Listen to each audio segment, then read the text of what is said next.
Hello everyone, welcome to made easy. My name is Mandavi Dubey. So student, आप में से काफी सारे ऐसे स्टूडेंट होंगे जो कोल इंडिया लिमिटेड की रिक्रूटमेंट को टारगेट कर रहे होंगे, और यहाँ पे इस पर्टिकुलर वीडियो का पर्पस ये है कि आप में से काफी सारे ऐसे स्टूडेंट होंगे जिन्हें काफी ज्यादा कंफ्यूजन रहता है कि नॉन टेक पार्ट को कैसे कवर किया जाए। तो आज हम इस वीडियो में कवर करेंगे कि how to score 80+ marks in Coal MT non technical part master techniques में। आपको यहाँ पे बताने वाली हूँ कि किन किन चीजों का आपको ध्यान रखना है, नॉन टेक पार्ट में आप कितना अच्छा स्कोर कैसे कर सकते हैं। तो इन सारी चीजों को हम लोग यहाँ पे डिस्कस करने वाले हैं। तो चलिए स्टार्ट करते हैं वीडियो को। सबसे पहले, जैसे कि मैंने आपको लास्ट वीडियो में ही बताया था, CIL-MT का जो भी आपका सिलेक्शन प्रोसीजर है, एग्जाम पैटर्न है, ये सब हम कवर कर चुके हैं। मैं आपको पूरा कंप्लीट डिटेल आपको वीडियो प्रोवाइड कर चुकी हूँ। यहाँ पे देखें तो 3 आवर्स से एग्जाम लेने वाला है। पेपर 1 आपका पूरा नॉन टेक पार्ट पे डिपेंड है, जिसमें आपका जनरल अवेयरनेस है। जनरल अवेयरनेस में आपको मेजरली साइंस आपका रहेगा, आपका हिस्ट्री, ज्योग्राफी, इकोनॉमिक्स, ये सारी चीजों से पूछे जाएंगे क्वेश्चंस। इसके अलावा आपके कुछ इंटरनेशनल ऑर्गेनाइजेशन, नेशनल ऑर्गेनाइजेशंस रहती हैं, चाहे वो WHO हो, है ना, इंटरनेशनल में देखें NHRC हो, ये नेशनल हो गई, नेशनल ह्यूमन राइट कमीशन। तो इनसे रिलेटेड क्वेश्चन आपसे पूछे जाते हैं। अच्छा, इनसे रिलेटेड क्वेश्चन कैसे पूछे जाते हैं कि इनका सेट एस्टेब्लिशमेंट कब हुआ, ठीक है, किससे रिलेटेड है।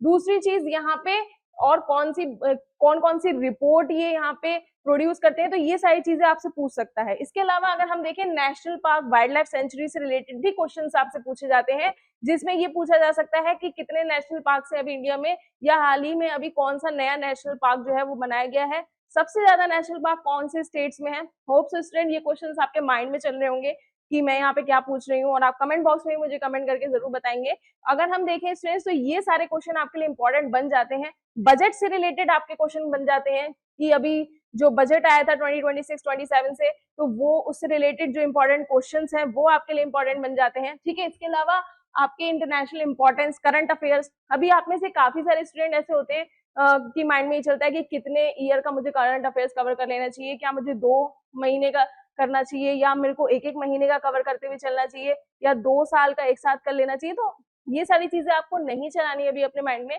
आप जो भी पढ़े उसको कंटिन्यूअसली रिवाइज करते जाएं, क्योंकि इन द लास्ट ये होता है कि आप काफी सारी चीजें पढ़ लेते हैं लेकिन लास्ट में हो जाता है कंफ्यूजन। तो इससे बचने के लिए आपको क्या करना है कि आपने जो भी पढ़ा है, आपके जो भी नोट्स है, कहीं से भी पढ़ा हो चाहे, तो वहां आप उस चीजों को रिवाइज करते जाइए पर्टिकुलरली, क्योंकि जो आपने पढ़ा है उसमें गलती नहीं होनी चाहिए। कुछ भी नया अगर आप बार बार पढ़ते हैं तो उसमें होती है कंफ्यूजन। तो आपको एक ही सोर्स रखना है, तो आप शुरू से ही एक ही कोर्स लेके, एक ही आप चीजें लेके चलिए कि मुझे यही पढ़ना है और इसी का मुझे बार बार रिवीजन करना है। तो ये सारी चीजें आपको कंप्लीटली देखनी पड़ेंगी।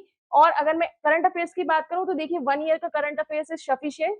आप 1 ईयर का करंट अफेयर अगर आप कंप्लीट करके जाते हैं अच्छे से, तो मेजर ऑफ क्वेश्चंस आपसे लग जाएंगे, ठीक है। अगर हम यहाँ पे देखें, कोल सेक्टर इंडिया से रिलेटेड आपको चीजें पढ़नी पड़ेंगी, इसमें ये भी क्लियरली मेंशन है सिलेबस में। और इंटरनेट और कंप्यूटर अवेयरनेस से रिलेटेड क्वेश्चन, अभी AI से रिलेटेड क्वेश्चन काफी ज्यादा बन रहे हैं, आप उस पर भी फोकस करिएगा, ठीक है। इसके अलावा अगर हम लॉजिकल रीजनिंग की बात करें, तो रीजनिंग का तो आपको पता है कि यहाँ पे अल्फाबेटिकल सीरीज होते हैं, कोडिंग डिकोडिंग होती है, सारे चैप्टर्स आपके रहते हैं। इसके अलावा क्वांटिटेटिव एप्टीट्यूड है, जिसमें आपका नंबर सिस्टम, LCM, HCF, तो बहुत ही चीजें यहाँ पे पूछी जाती है।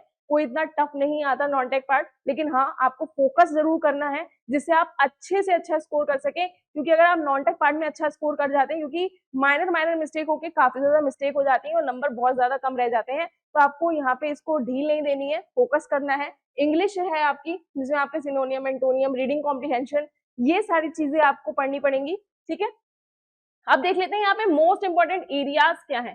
तो देखिए, सबसे पहले करंट अफेयर्स रहता है। तो करंट अफेयर्स मैंने जैसे कि आपको बताया कि मोटा मोटा आप अगर 1 साल का करंट अफेयर्स भी पढ़ लेते हैं तो दैट इज सफिशिएंट। नहीं पढ़ पा रहे हैं तो एटलीस्ट 6 to 8 मंथ्स का तो आपको यहाँ पे कवर करना ही चाहिए।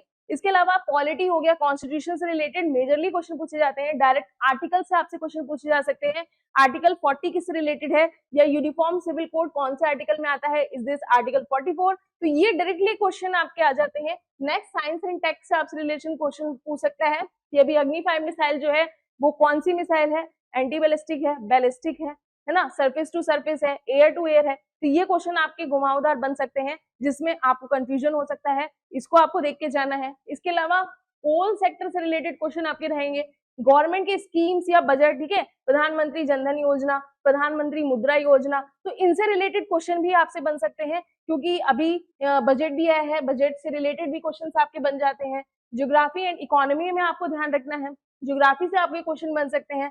ज्योग्राफी में आपके एनवायरमेंट के क्वेश्चन भी रहते हैं इंक्लूडेड, तो वहां से भी आपके क्वेश्चन बन सकते हैं। तो ये आपके मोस्ट इंपॉर्टेंट एरियाज हैं जहां से आपके क्वेश्चन बनते हैं। तो इन एरियाज पे आपको फोकस रखना है। स्ट्रेटेजी क्या है, आप मंथली करंट अफेयर्स जो है वो गो थ्रू कर सकते हैं, मंथली भी पढ़ सकते हैं।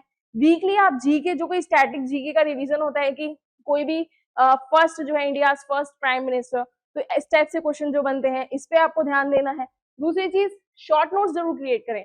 कुछ भी पढ़ रहे हो आप शॉर्ट नोट्स क्रिएट करेंगे, लास्ट में आपको रिवीजन में काफी ज्यादा हेल्प मिलती है, क्योंकि लास्ट में आप पूरा चीजें नहीं पढ़ सकते, वही पढ़ेंगे जो आपने शॉर्ट नोट्स क्रिएट किए हैं।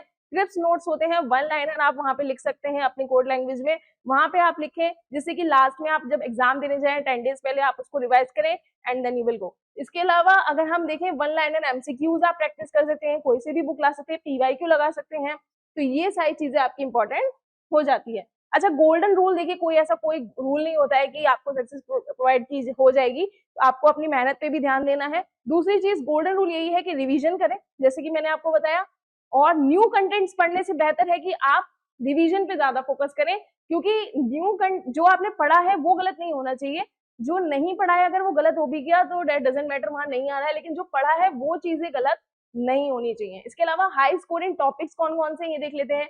आपका रीजनिंग में कोडिंग डिकोडिंग हो गया, सीरीज हो गया, रीजनिंग की बात कर रहे हैं, reasoning strategy, series and analogy हो गया, ब्लड रिलेशन हो गया, direction and alphabet, syllogism, sitting arrangement, तो यहाँ से क्वेश्चन आपके ज्यादा पूछे जाते हैं, तो आप ध्यान दीजिएगा। इसकी स्ट्रेटेजी की अगर हम बात करें तो डेली अगर आप 30-40 क्वेश्चंस भी प्रैक्टिस करते हैं तो आपका यहाँ पे अच्छा खासा यहाँ पे कमांड बैठ जाती है।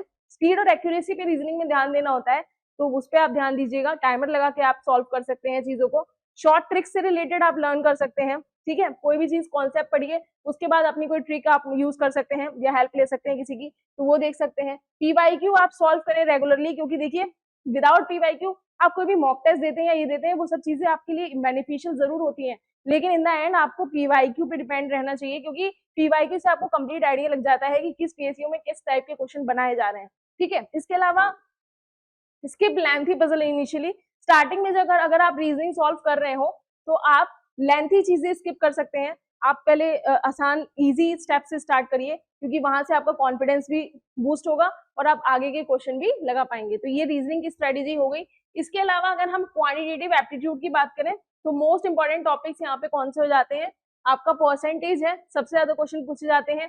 सेकंड, प्रॉफिट एंड लॉस हो गया, रेशियो प्रोपोर्शन हो गया, टाइम एंड वर्क हो गया, CISI हो गया, इसके अलावा प्रोबेबिलिटी एंड स्टैटिस्टिक्स हो गया। तो यहाँ से क्वेश्चन आपके बनते हैं।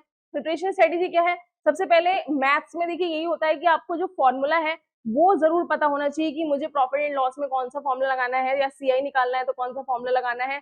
आपको परसेंटेज के फॉर्मूलेज याद होने चाहिए। इसके अलावा CISI के हो गए, टाइम एंड वर्क से रिलेटेड हो गए, तो आप एक फॉर्मूला नोटबुक मेंटेन कर सकते हैं, वहां पे आप वन लाइनर में आपके जो भी फॉर्मूलाज हैं, ट्रिक्स हैं, वो लिख सकते हैं, जिससे कि आपको लास्ट मोमेंट पे रिवाइज करना हो तो आप फॉर्मूले को रिवाइज करें और आप एग्जाम दे सकते हैं। इसके अलावा आप कैलकुलेशन की प्रैक्टिस कर सकते हैं डेली, क्योंकि देखिए टाइम लिमिट है 3 आवर्स की और आपको सॉल्व भी करना है, तो कैलकुलेशन आपकी एकदम अच्छी होनी चाहिए।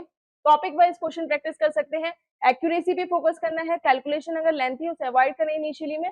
इसके अलावा नेक्स्ट इंग्लिश में अगर हम मोस्ट इंपॉर्टेंट टॉपिक्स की बात करें तो यहाँ पे आपके एरर स्पॉटिंग से क्वेश्चन बनते हैं, सेंटेंस से बनते हैं, रीडिंग कॉम्प्रिहेंशन हो गया, सिनोनिम एंटोनियम हो गया, पैराजम्बल्स हो गया, फिल इन द ब्लैंक्स हो गया, तो यहाँ से क्वेश्चन आपके इंपॉर्टेंट बन जाते हैं। आप एडिटोरियल पढ़ सकते हैं, इसके लिए आप वर्ड जो भी होती है उनकी 10 to 15 डेज कोई भी न्यू वर्ड लर्न कर सकते हैं।